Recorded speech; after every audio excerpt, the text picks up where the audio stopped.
everybody should embrace change. Young minds should champion change. They should become change champions or change agents.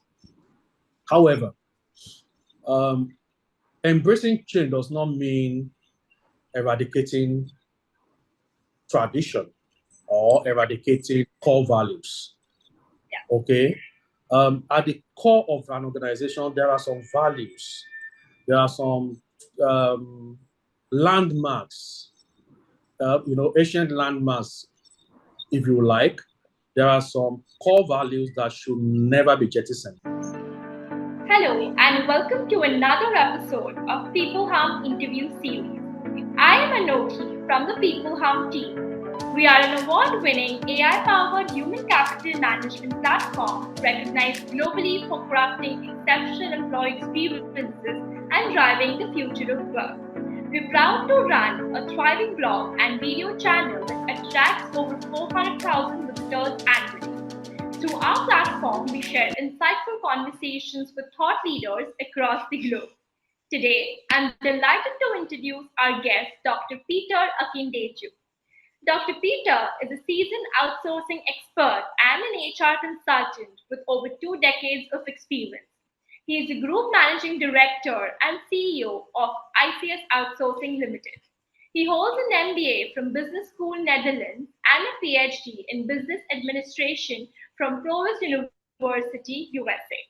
In addition to his leadership at ICS Outsourcing, Dr. Peter serves on the boards of several organizations, including LifeWorth Medicare Limited, Biopath Medical Diagnostics Limited, Business Codes and Technologies Limited, Integrated Corporate Services Limited, and Crystal Checks International Limited.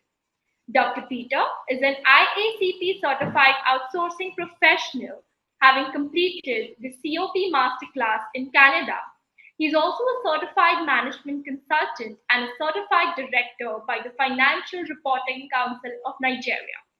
Known for his commitment to ethical and sustainable business growth, Dr. Akindeju has made significant contributions to youth empowerment. His efforts have earned him numerous accolades, including the 2022 National Peace Award of Excellence as Youth Empowerment and Equal Opportunity Champion of the Decade, and the 2022 Lead Times Africa Leadership Prize for Accountability, Transparency, and Quality Service Delivery. He has also been recognized by the Association of Outsourcing Professionals of Nigeria for promoting ethical outsourcing. Hello, Dr. Peter, and welcome to PeopleHum's interview series. It's a pleasure to have you here today. Thank you. Thank you, Anokhi. It's a great pleasure being here today. And I wish everyone a great year ahead.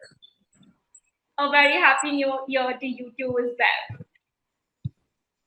So, Dr. Peter, your career has spanned several decades and you've held leadership roles across industries. Reflecting on your journey, what would you say were some key decisions or moments that truly shaped your leadership philosophy? And how have the experience influenced your approach to managing people and driving organizational growth? Okay, just like anyone, when you start your career, you are bound to be exposed to transactional processes. Most of us start our career as transaction officers or handling some transactional processes, one transactional process or the other.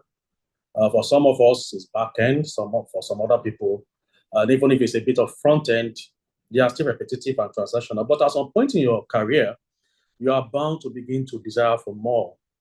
You are bound to have a desire for more strategic things. I think it was at that point in my own life that, in my own career, that I decided to seek for more knowledge and become intentional about becoming strategic. And at that point, I went for an MBA, and I was so fortunate that my MBA was from a school that was very particular about action learning. And the concept of action learning is that you have an hands-on practical experience solving real life business challenges for your organization. So, and it took about 2 years. It was an executive MBA over a period of about 2 years, about a decade ago, more than a decade ago. And from that moment on, I didn't have a choice but to become like a consultant of sorts within my organization. And I think that was an inflection point for me. From then on, everything I do was viewed from a very practical, hands-on perspective. And that has also shaped my leadership philosophy. I see myself as an authentic leader, looking at the practicality of whatever the situation is and trying to provide practical solutions to business issues, human issues, and that has been it. And it's been a great journey so far. Right, I completely agree with you, and thank you for sharing that.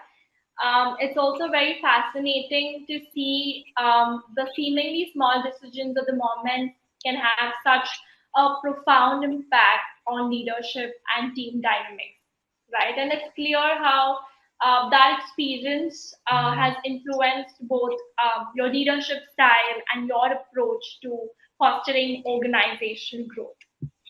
So, as an author of Ethical Decision Making, a guide to ethical dilemmas, you've addressed some of the toughest challenges leaders face in maintaining ethical standards.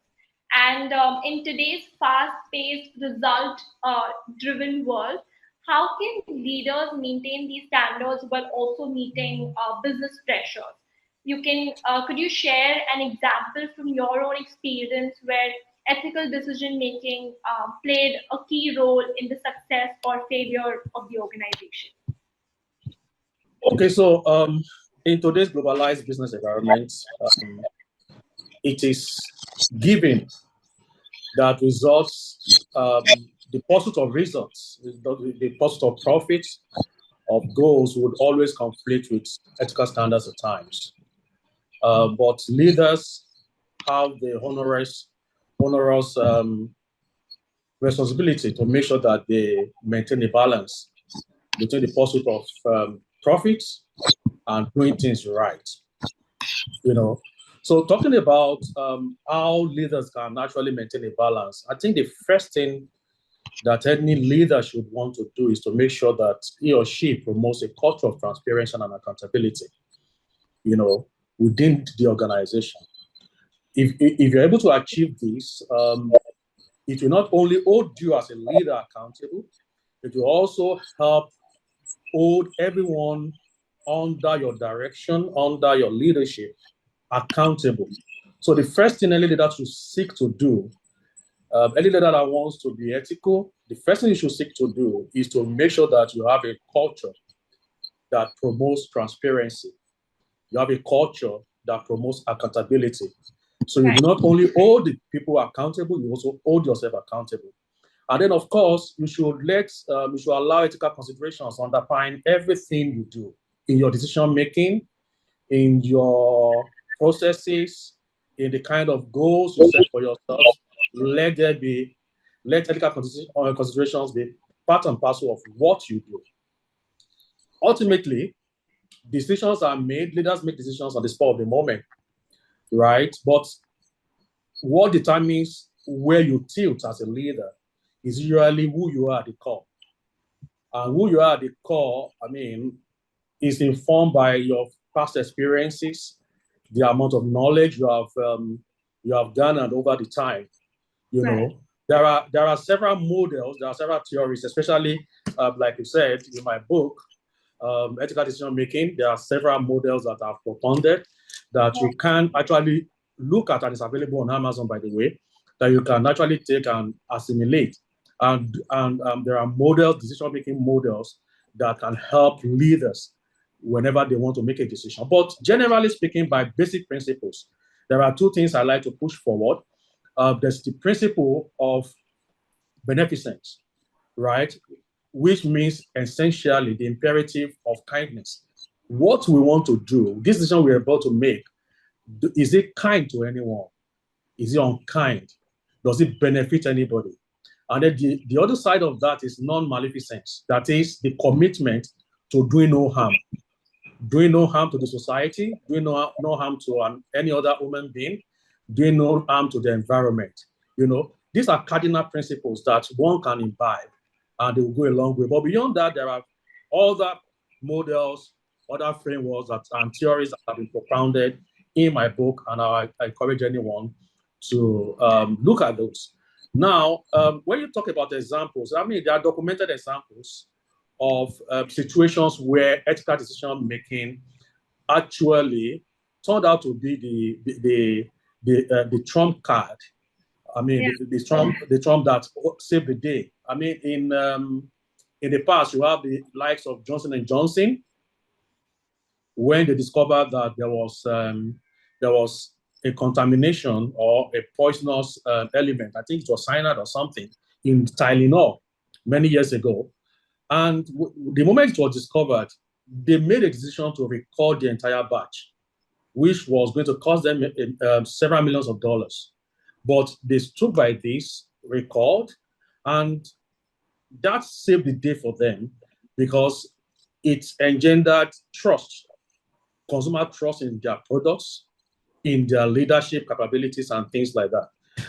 On the immediate, it might have looked like they were making losses, but Johnson and Johnson case actually became the standard example for how leaders should actually approach defective products or product lines. You also have the Microsoft in the early 2000s when Satya Nadella, under his leadership, decided to deliberately, intentionally focus on diversity.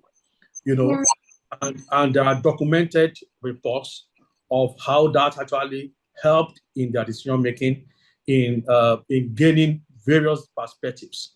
And then on the flip side, also, we have other cases where a bad or unethical decision making actually led to the lack of trust, the loss of trust, the loss of reputation for organization, and ultimately also the loss of dollars for organizations. I mean, there is the Volkswagen case. I think it was about 2015, documented when they actually tampered with the emission reports, and they got caught for that, and they were heavily penalized. You also have the West Fargo case where their marketers went to town and they were opening accounts that were not funded, that didn't even have anybody behind them. Each time you have an unethical decision, you make an unethical decision, you must know that even if you have an immediate gain, there's going to be a backlash down the tunnel. You also have the West Fargo, you have the Volkswagen. Of course, we shouldn't forget the Enron scandal also. That has become a poster boy case for unethical examples. So these are both positive and negative examples of why ethical decision making, ethical considerations are very, very critical to every organization that wants to survive on the long term. Right. I absolutely agree with that, and it's an excellent example, Dr. Peter. Really, it does emphasize on the importance of maintaining ethical integrity even when facing significant pressure. Right. I think it's often the long-term decision, the right one, typically, even if it doesn't seem like the easiest path at the time. So, Mm. right. So, shifting the gears a bit, I think with Africa's rapidly growing youth population, many organizations are also focusing on developing future leaders. So, from your perspective, what are some of the most effective ways businesses can create a strong leadership pipeline? Or how can organizations align their mentorship, training, and upskilling programs with the unique aspirations and the challenges of young professionals, particularly in the African context? All right, thank you very much. I think it's a well-known fact that Nigeria, I mean, Africa generally, is going to be the next major destination for the workforce of the future. When you talk about China, you talk about India, then the next place to look at is Africa. Yes, Africa has a growing youth population, but this presents both opportunity and challenges because this population needs to be well harnessed for it to be as productive as one will want to be. To create a robust pipeline of leadership, businesses need to become intentional in aligning their their mentorship programs, their internship programs with the aspirations of these young professionals. The dynamics of things are changing, the aspirations are changing. What used to be very critical and pertinent to the older generations are not exactly what are pertinent to these young minds. So organizations we need to begin to, and HR particularly has a critical role in this. As HR professionals, we need to begin to look at how we can align our internship programs, our mentorship programs to be well aligned to the aspirations of Right. these young minds. We need to ensure that our programs align also with evolving market demands. Okay, market demands are changing. The evolution of the industries are making skills requirements change from time to time. So HR professionals need to make sure that as we design mentorship programs, as we design internship programs, that they align with all of these aspirations from the perspective of the youth themselves and then the need of the industry. Then we should also offer these young minds meaningful projects, early in their careers. We should offer them meaningful projects early in their careers so that they feel like stakeholders, they feel involved. If they begin to make decisions earlier on, they'll feel engaged and they will feel involved in the process of their own career growth. And these are some of the things that we can do to make sure that we are the next leadership of African minds, of youth leadership in Africa. Absolutely. I think mentorship, and developmental programs are crucial in preparing young professionals for the leadership roles. And it's very clear that strong and supportive structures can, unlock the immense potential with Africa's younger generation. Mm. While you spoke about the HR role per se here, we organizations in Africa face several unique challenges around talent retention and employee engagement. In your view, what do you believe are the top three HR challenges that organizations are currently grappling with? And how can HR leaders adjust their strategies to address these challenges while ensuring sustainable growth? Okay, so there are a myriad of issues that HR professionals face in Africa, particularly in this climb. But I think you just mentioned two of them, really, two of the top ones. Yeah. You've done half. You've given half of the answers. Now, there are three top ones at the top of the mind, really. You have skills mismatch. That's a major issue. And then, of course, like you said, employee engagement is a challenge, and talent retention is also a challenge. Talent retention. I'll start with talent retention. The labor market is becoming very, very competitive. When you look at remunerations, although I personally think remuneration is a rat race, but it's a major motivation, it's a major pull factor for talents in Africa because of our environment, because of the economic hardship and things like that. Any slight difference in remuneration is enough to be a pull factor for a lot of people. And from the organization's perspective, you can't just continue to perpetually increase salaries. It's like a rat race. There will always be somebody that can pay higher than yourself. So the competitive labor market makes talent retention a challenge. I will provide solutions very soon. But then, apart from that, you also have the employee engagement matter. So it's one thing to have an employee, it's another matter for the employee to be fully engaged and be productive. So that also provides some challenge. And then you have the issue of skills mismatch. And this has been around for a while. What the schools are churning out a lot of times does not really match what the industry requires. So there is a need for us to upskill. So what will be the solutions?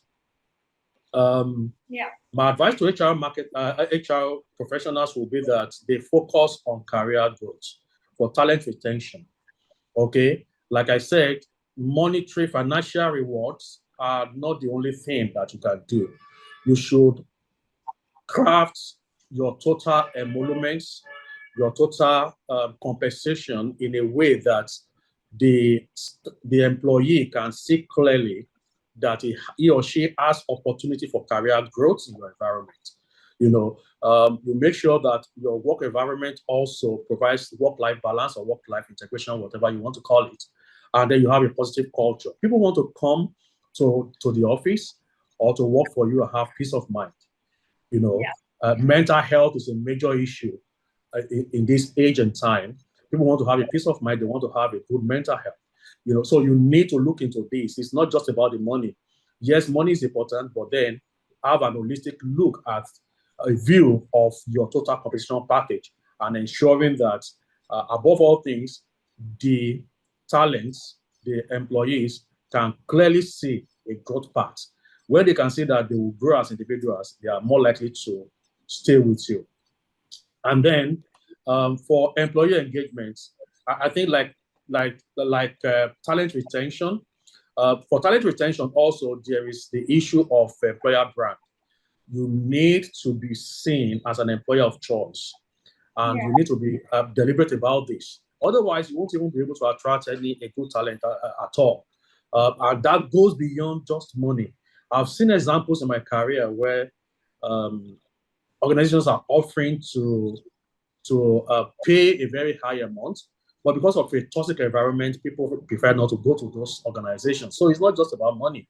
It's a total package: culture, career growth, and ultimately making sure that your brand as an employer is strong enough to attract top talent. So for employee engagement specifically, you need to have regular feedback mechanisms that would ensure that the employee knows how exactly he or she is contributing to the value and to the goals of the organization.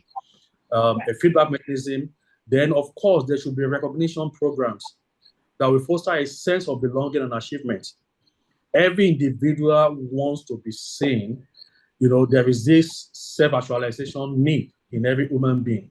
You want to be seen. You want to be sure that you're adding value. So there must be a feedback mechanism. Annually is too long. Probably every quarter, where a manager is sitting down with his a line manager is sitting down with a team lead or with his full soldiers, and they are looking at how the employee has been able to contribute or non-contribute, as the case may be. These are some of the things that HR professionals should look at. Focus on an employee, an holistic employee development program that looks at every facet of their life. Make sure that there's work-life balance. Create a culture of continuous learning, and then ensure that employees feel valued and they're engaged. If you're able to put some of these things in place, you are likely to be able to attract talents and retain them. And then when it comes to the skills mismatch, we need to find a way to collaborate more with institutions. As organizations, we need to probably go back to the schools because it starts from the curriculum or the curriculum now, as you may want, that the schools are using to train these individuals. Can we go back and begin to bring in some of the skills that we think are required in this age and time, so that that gap, that lacuna between the industry and the schools, the institutions, is closed? You know, critical thinking in this age and time, critical thinking, problem solving, and all of those other critical soft skills are very important. It would be nice, to be great, if these things can be incorporated into the curricula that are used to train these young minds, so that by the time they graduate from school, they are really ready for the industry, and the organizations do not now need to start reskilling. Of course, over time, you continue to reskill and upskill, but then it won't be at the entry level. I think if you're able to do this, I think it will solve some of those problems. Absolutely. Your insights are spot on, Dr. Peter. I think the challenges that you highlighted are certainly at the forefront of many organizations' minds. And it is clear that adapting HR strategies to balance both employee expectations and business needs is essential for a long term success. Mm. So, AI is making tremendous strides in transforming HR processes, and I am particularly interested in how Nigerian companies might leverage AI to improve employee experiences. What do you see as the main opportunity and challenge in implementing AI in HR, specifically when it comes to ensuring that AI integration doesn't negatively impact employee engagement or job satisfaction? Oh, okay. So AI has come to stay for HR, for all other processes within an organization. Um, if there is anyone that is not seriously looking at how HR affects their processes, they are in the wrong. HR has come to stay, but there are still some gaps. Implementing HR as of today is still a bit expensive. It's still a bit, the cost is still high, but we believe that as time goes on, things will become more affordable. But more specifically, I don't believe that AI is going to replace human Yeah. entirely. I think this is the major fear that people have. Is HR going to take my job? You know, I'm of the school of thought, and I think it was one of my friends, Bobby Waranasi, that came up with this on bots. Maybe he used it, or maybe it was one that coined it. I can't remember now. That coined this on bots, that is human and robots. All right, there's going to be an intersection between humans and robots working side by side in an integrated kind of way. All right, so nobody should be agitated about AI taking their jobs. However, how can we make employee experience better? How can we make them more comfortable, working with AI? Um, uh, AI can help really in HR, especially when it comes to offering personalized employee experiences. Okay. Um, as of today, I've not seen any other system or human ability that is able to offer personalized experience, right? As much as an automated, like an automation like AI. Yeah. AI has the capacity to actually distinguish between the preferences of every individual on a personal basis. So I believe that when it comes to customer experience, in terms of employee experiences, there is a great opportunity for artificial intelligence use in that use case. All right. Tailored experiences that align with individual needs. AI is going to do well, it's going to do fantastic. And I think we are already even having some use cases in customer experience in the financial sector. But when it comes to employee engagement, when it comes to employee management, I think we are likely to see more of this, and there are real opportunities there. Now, what can HR managers do? What can HR managers do to make their staff comfortable to embrace AI? There are about three things I think, 3 or 4 things that I think we could do. One, we need to adopt a transparent communication process on the use of AI. Let your people know exactly what you want AI to do in the organization. Yeah. Right? People become agitated when they don't understand what is going on. So let there be a very open communication. As a matter of fact, involve the people, involve your employees in the design of the process that AI is going to manage. Because a lot of times there needs to be a redesign of the process when you want to onboard a bot or any other AI agent, right? Let your employees be involved in remapping, in designing that process. Let it be in an open environment. Let it be a transparent discussion. Let them know exactly what AI is going to be doing. Then, of course, provide adequate training on the new technologies. Let them feel empowered to know exactly how these things work, and what is going to be their involvement in the process. And then critically, we should ensure that we don't obliterate or eliminate in totality the human involvement, especially when it comes to the performance management, when it comes to supervision or the evaluation of the output of even these robots. It's important that we still make sure that there's a human element to some of these things. Okay, you shouldn't make AI do the process and still validate its own outcome. I mean, there should be an opportunity for the human beings around to supervise that kind of evaluation. All right. So we should also make sure that we continue to give a human touch to some critical functions, critical experiences. Don't totally eliminate, the human element. Correct. So for me, yes, AI, there are a lot of opportunities, use cases for AI, but I think those should be limited to processes, operational processes. But when it comes to making the judgment call, my recommendation would be that AI gives you the necessary inputs required to make that final decision, especially when it comes to a decision that has something to do with that has bearing on human life and human well-being and things like that. Right. Indeed, I think striking the right balance with AI is critical. And as you pointed out, it is also essential that it's implemented thoughtfully to maintain that human connection. So AI should complement and not replace the core elements of employment. Exactly. Exactly. Right.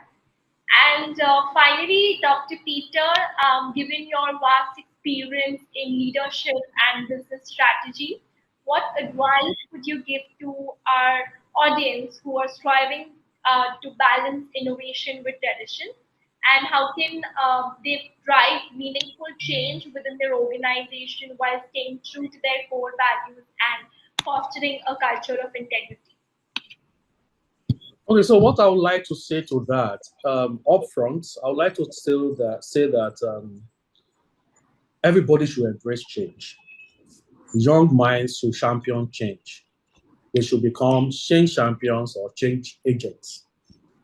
However, um, embracing change does not mean eradicating tradition or eradicating core values. Yeah, Okay. At the core of an organization, there are some values, there are some um, landmarks, ancient landmarks, if you like. There are some core values that should never be jettisoned, that should never be eradicated. So the fact that we want to embrace change does not mean we should do away with those things. yeah, those core values. So embrace change, yes, champion change. However, don't obliterate, don't eradicate, don't eliminate the core of the organization. Otherwise, you'll wake up one day and you'll not be able to recognize the organization anymore. All right. So we should lead change, yes, but then we should maintain the core of that organization. So embrace change in a nutshell, embrace change but honor core values. Drive impactful change by adapting traditional values to modern context. All right. Challenge the traditional values, question them, but don't eradicate them, don't eliminate them. You know, bring on the modern context. How can we do things in a better way? Right? Let's do that rather than discarding the old values. And then, of course, create open communication, open communication, open communication. Create a culture where team members can voice their ideas and their concerns. These young minds are eager. They want their voices recognized. Everybody wants to be heard. Okay? As leaders, we need to create that environment for them. Give them the opportunity to actually voice their ideas. Give them the opportunity to be involved, in experimentation, to be involved in making decisions.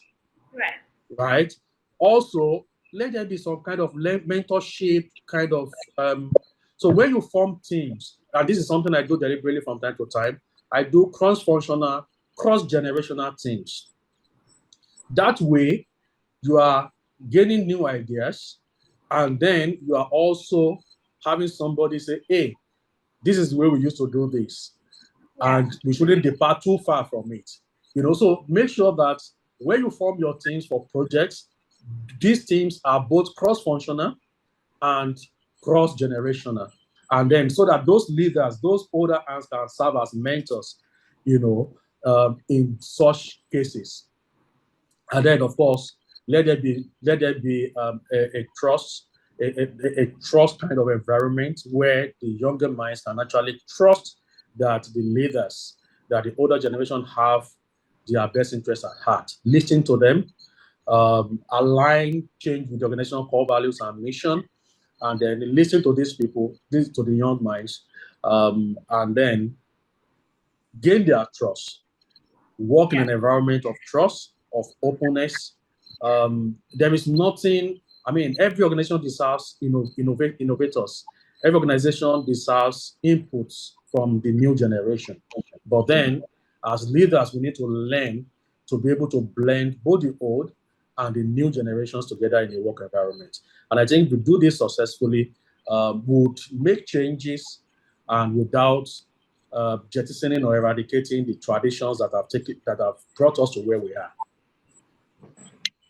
Absolutely, that's an insightful point, Dr. Peter. I think striking the right balance between innovation and tradition is indeed crucial. And as you said, it's about driving change while remaining anchored in an organization's core values. Absolutely, absolutely. Right. So, Dr. Peter, thank you so much for sharing your thoughts and expertise with us today. This has been such an enlightening conversation, and it's clear that the workplace is evolving in so many ways, and discussions like these help us navigate these changes meaningfully. So, once again, thank you for being a part of this interview series, and it's been an absolute pleasure having you here today. It's my pleasure too. Thank you very much for having me. Thank you so much, and I hope you have a great year ahead. Thank you.